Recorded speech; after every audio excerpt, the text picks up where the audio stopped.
तो इस प्रकार ये सब प्रश्न थे, सबको हम प्रणाम करते हैं। श्री हनुमान जी महाराज के बारे में थोड़ी देर चर्चा करके फिर हम वाणी को विराम देंगे। बोलो अनंत बलवंत श्री हनुमान जी महाराज की जय। बंधुओं, शंकर जी का परम भक्त है रावण, लेकिन उसी रावण के दुष्टता पर एक दिन शंकर जी बड़े चिंतित हो गए और शंकर जी ने मन में विचार किया कि भाई ये हमारा भक्त है, हम चाहते तो ऐसा है कि हमारी तीसरा नेत्र खुले और जल के भस्म हो जाए, पर गुरु को चाहिए अपने शिष्य को दंड तो दे लेकिन मृत्यु दंड ना दे। लेकिन ये काम ऐसे कर रहा है और ये आगे भी ऐसे कार्य करेगा कि इसको मृत्यु दंड ही मिलना चाहिए और मेरे द्वारा ही मिलना चाहिए, क्योंकि मेरे इष्ट राम को ही परेशान करेगा। तो क्या करें? तो शंकर जी का संकल्प हुआ कि इसके वध में कारण मैं बनूं। तब शंकर जी के मन में आया कि हम 11वें रुद्र श्री हनुमान के रूप में जाएंगे और हम ही कारणभूत बनेंगे इसके वध का, और एक पंथ दो काज होंगे, रावण का वध भी हो जाएगा और मेरे इष्ट श्री राम जी की मैं भक्ति भी करूंगा, सेवा भी करूंगा, उनसे प्रेम भी करूंगा। अभी तो मैं शिव स्वरूप में हूं, मुझे ईश्वर तत्व माना जाता है और मैं ईश्वर तत्व हूं भी। इस कारण से कई बार ऐसा होता है बंधुओं कि अगर शिव जी को राम जी का भक्त बता दो, शैव बड़े नाराज हो जाते हैं, हमारे शंकर जी बड़े हैं, आप उनको राम भक्त क्यों कह रहे हो। कई बार शंकर जी को कृष्ण भक्त बता दो तो शैव लोगों को बड़ी क्रोध आता है, बोले हमारे महादेव कोई कृष्ण के भक्त हैं। लेकिन वास्तवता यही है भैया, आप मानो चाहे मत मानो।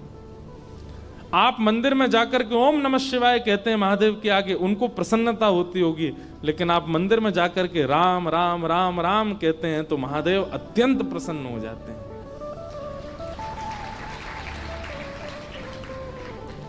सहस्त्र नाम तत्तुल्यम राम नाम वरानने। हजारों बार कोई राम नाम कहता है तब राम नाम को सुनने के लिए महादेव स्वयं प्रकट हो जाते हैं।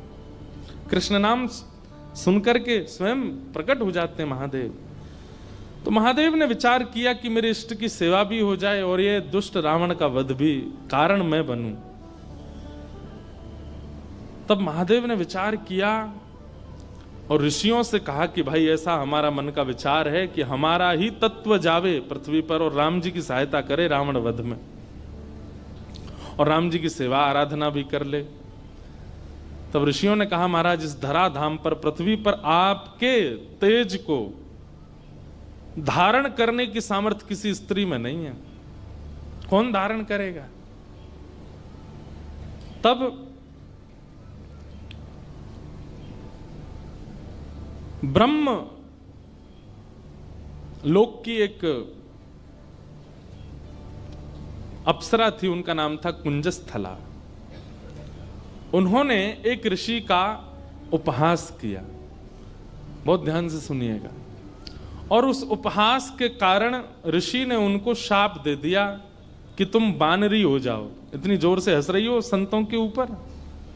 एक बात बता दें आपको, जो संत ऋषि महंत भक्त वक्ता वैष्णवों के ऊपर या उनकी भक्ति के ऊपर हंसी करते हैं, उनको ही बानर बनना पड़ता है अगले जन्म में। इसलिए कभी किसी भक्त की हंसी मत करना।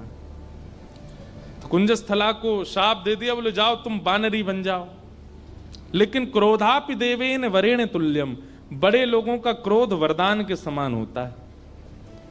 वो क्रोध में श्राप तो होता है पर उसमें वरदान भी होता है। कुंजस्थला अंजनी मैया के रूप में पृथ्वी पर प्रकट हुए और आपका विवाह बानर राज केसरी जी के साथ में हुआ। पर केसरी जी को भी श्राप लगा हुआ था, ऋषियों ने श्राप दे रखा था कि आपकी कोई संतान नहीं होगी। कैसे संभव हो। और तभी महादेव ने मन बनाया कि भाई हमारा अंश स्वरूप पृथ्वी पर आवे। तो महादेव की नित्य आराधना करती थी अंजनी मैया। ऋषियों ने अंजनी मैया को चुना, बोले यही हैं जो महादेव के तेज को, महादेव के बल को, महादेव के जो आत्म तत्व है उसको भीतर स्वीकार कर सके। इनका तप अद्भुत है। और क्यों ना हो, विवाह के उपरांत भी ब्रह्मचारिणी थी अंजनी मैया। बहुत ध्यान से सुनिएगा। एक दिन पर्वत पर बैठ करके अंजनी मैया महादेव की उपासना कर रही थी, तभी उनको स्पर्श का अनुभव हुआ। तुरंत अंजनी मैया ने नेत्र खोल करके कहा, मैं शाप दे दूंगी, कौन है, मेरा स्पर्श करने की हिम्मत किसने की?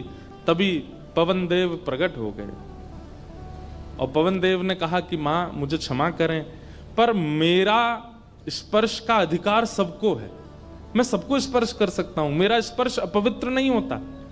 इस पृथ्वी पर चींटी से लेकर के हाथी तक कोई भी नहीं है जो मेरे स्पर्श से वंचित रहता हो, इसलिए आप बिल्कुल मुझे शापित मत कीजिए, मेरा स्पर्श करने का अधिकार तो सबको है।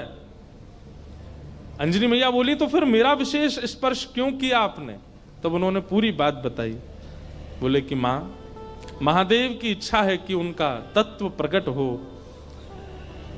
मोहिनी रूप को देख करके महादेव इतने प्रसन्न हो गए कि प्रेमाश्रु के साथ उनका समस्त बल पृथ्वी पर झरने लगा, जिसके रूप में पृथ्वी पर विविध रत्न प्रकट हो गए, हीरे, सोने, चांदी, ये सब महादेव के प्रेमाश्रु से प्रकट हुए हैं। और उन्हीं प्रेमाश्रुओं को कई ऋषियों ने अपने अपने प्रेम पुटों में धारण किया।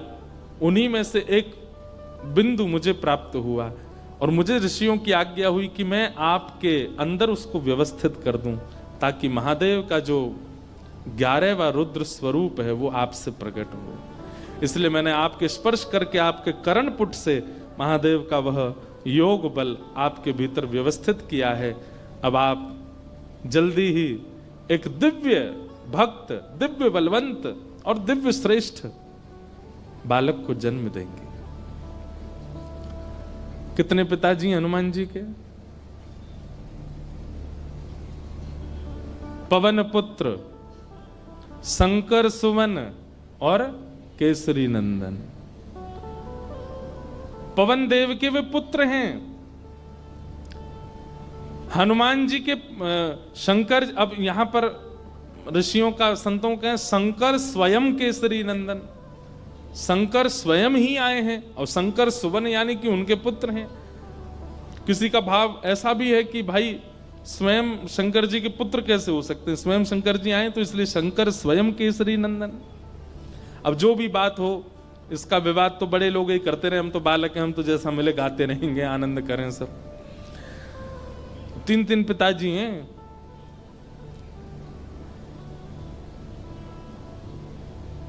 इस प्रकार आज ही के दिन अंजनी मैया ने, अंजनी मैया के दिव्य कोख से दिव्य तेज प्रकट हुआ और पृथ्वी पर प्रकट हुए इस पृथ्वी के रक्षक, भक्तों के रक्षक, दानवों का दलन करने वाले प्रभु श्री राम के अनन्य भक्त पवन पुत्र श्री हनुमान जी महाराज की जय हो, जय हो, जय हो। श्री हनुमान जी का प्रादुर्भाव हुआ, तीनों लोकों में डुमडुमियां बजने लगी, देवता सब आनंदित हो गए, सब सुरक्षित अनुभव करने लगे। क्यों? बोले अब हमारी रक्षा करने वाले आ गए। श्री हनुमान जी महाराज का प्रादुर्भाव हुआ। देवताओं ने आकर के सबने उनको बल प्रदान किया, किसी ने बल प्रदान किया, किसी ने गदा प्रदान की, किसी ने बुद्धि प्रदान की, किसी ने मेधावी। इस प्रकार से सब देवताओं ने आकर के हनुमान जी महाराज को दिव्य दिव्य तेज प्रदान किया। पर भैया एक बात सुनिएगा, हनुमान जी महाराज के पास एक भी वस्तु ऐसी नहीं है जिसकी कमी हो। वो भले ही बानर थे, पर बानर रूप में भी इतने सुंदर थे कि उनको देखने के लिए राम जी लालायित रहते थे कि कोई हनुमान जी को मेरे सामने बैठा दो। आज भी अनेक हनुमान मंदिरों में आप देखेंगे हनुमान जी के सामने ही राम जी बैठे होंगे।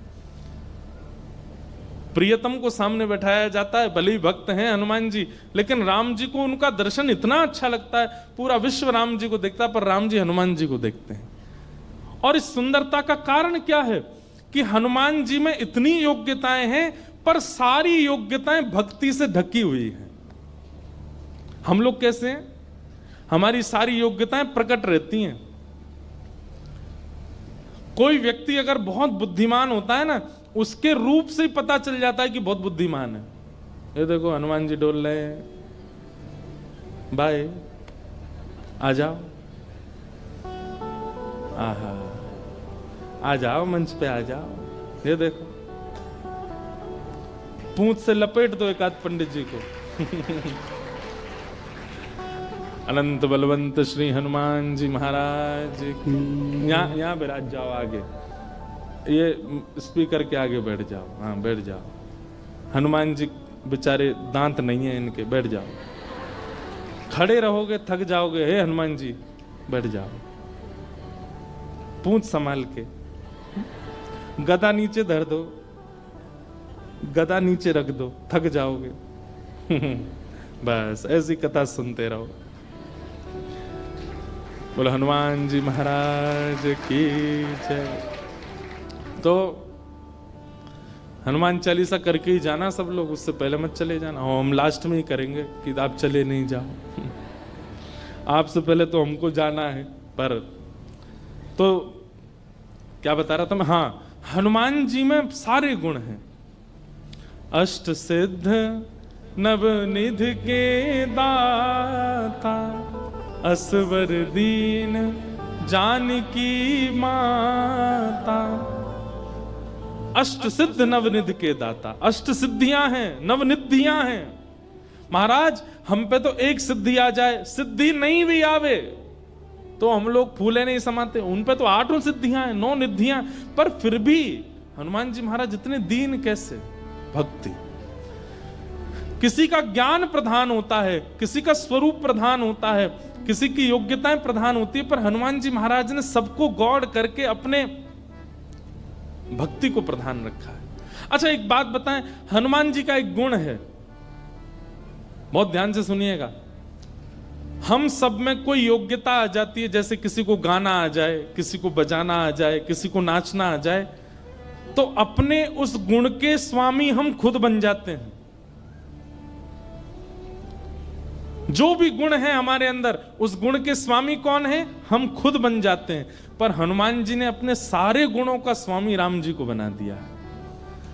मेरे अंदर बल भी है तो राम जी की कृपा, मेरे अंदर बुद्धि भी है तो राम जी की कृपा, मेरे अंदर योग्यताएं भी हैं तो राम जी की कृपा। मैं सब जानता हूं पर अपने मन से कुछ नहीं करूंगा। राम जी कहेंगे तो ही करने जाऊंगा, तो ही करूंगा।